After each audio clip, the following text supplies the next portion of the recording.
करते हैं? देखिए, कोई दल उनके साथ नहीं चल रहा है। जनता इस समय कमल के साथ चल रही है। जो कल हम लोगों ने रैली कराया वो महाकुंभ कराया था और उस महाकुंभ में जगह नहीं थी।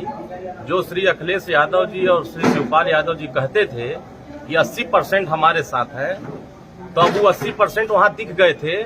अब उनका आंकड़ा बदल गया। अब उनके साथ 20% बचे हैं, 80% एनडीए के साथ खड़े हुए हैं और बड़े अंतराल से हम लोग यहाँ जीतने जा रहे हैं। इसीलिए ये सब बौखला करके, हताश होकर के जो बोल रहे हैं, ये मान चुके हैं कि अब जनता हमारे साथ विश्वास नहीं बना पा रही। जनता का विश्वास सुहेल देव भारतीय समाज पार्टी, भारतीय जनता पार्टी और आदरणीय दारा सिंह चौहान जी के साथ है और जनता 5 तारीख का इंतजार कर रही है कि कमल का बटन दबाएंगे और यहाँ से विकास का रास्ता आगे बढ़ाएंगे। जो माननीय योगी आदित्यनाथ जी कहा है कि यहाँ की जो चीनी मिलें बंद है, जो भी कारखाने यहाँ के बंद है, उसको चालू कराने का हम प्रयास करेंगे और यहाँ 150 बेड का अस्पताल बनाने का जो निर्णय उन्होंने घोषणा किया है, तो कहीं न कहीं विकास का जो एक अधूरा रास्ता बना हुआ है उसको पूरा करने के लिए यहाँ से एक विधायक बनेंगे दारा चौहान जी और वहां से विकास का जो ट्रिपल इंजन बनेगा यहाँ से और बुलेट ट्रेन की तरह विकास का रास्ता यहाँ बनेगा।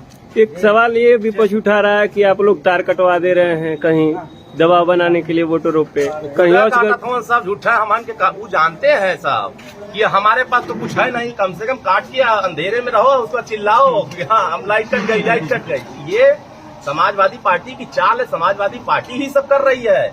अब तो वो गुंडागर्दी भी करेगी। हो सकता है कि मुसलमानों के बीच में वो ऐसी बात करे कि वो आपस में लड़ जाए और वो कहें कि बीजेपी वाले लड़वा रहे हैं, तो ये दंगा भी करा सकते हैं। ये इस घोसी विधानसभा में ये यहाँ उग्र कर सकते हैं, यहाँ लोगों को भड़का सकते हैं, क्योंकि उनकी अराजकता, उनकी चेहरा इस विधानसभा में दिख गया है कि जो जनता के साथ इन्होंने नफरत पैदा किया है, जनता के साथ विश्वासघात किया है, जनता के बीच में इन्होंने 4 वर्ष सरकार बना करके कुछ नहीं किया है। अब योगी जी ने जो अभियान चलाया है उससे ये सब डरे हुए हैं। सब एकजुट होकर के इस सपाही जो झंडा लगाए हैं ना, वो हमन के वोट दे रहे हैं। भले ये सब झंडा लगाए हो, वो हमन के वोट दे रहे हैं। कह रहे हैं यहाँ कमल को जिताएंगे तभी हम सुरक्षित रहेंगे, नहीं तो यहाँ जैसे ही विपक्ष वाले जो प्रत्याशी हैं वो अगर लड़ाई में आ जाए, जीतेंगे तो हम वो थाने पर भी पीटा जाएगा, जमीन भी हमारा कब्जा किया जाएगा, हमारा सुनवाई भी नहीं होगा। तो यहाँ जो हमारे प्रत्याशी है ये सुनवाई भी करेंगे और थाने पर पैरवी करेंगे, लोगों को काम करेंगे। तो काम वाले लोग चाहिए कि खाली दंगा कराने वाले लोग चाहिए। एक सवाल अंतिम अरुण जी की बहुजन वोटर आज खाली है और बहुत सारी बातें ये कही जा रही हैं कि जो 16 महीने बाद लोग कह रहे हैं जबरन चुनाव थोप दिया गया, इसका बुरा असर पड़ेगा, वोट उल्टा जाएगा, इसको लेके आप क्या समझते हैं? देखिए, प्रोफेसर साहब ने कह दिया कि हमें दलितों के वोट की जरूरत नहीं। कहा कि नहीं कहा? उन्होंने साफ शब्दों में कह दिया कि मुझे दलितों के वोट की जरूरत नहीं है और दलितों का सम्मान उन्होंने कभी किया नहीं।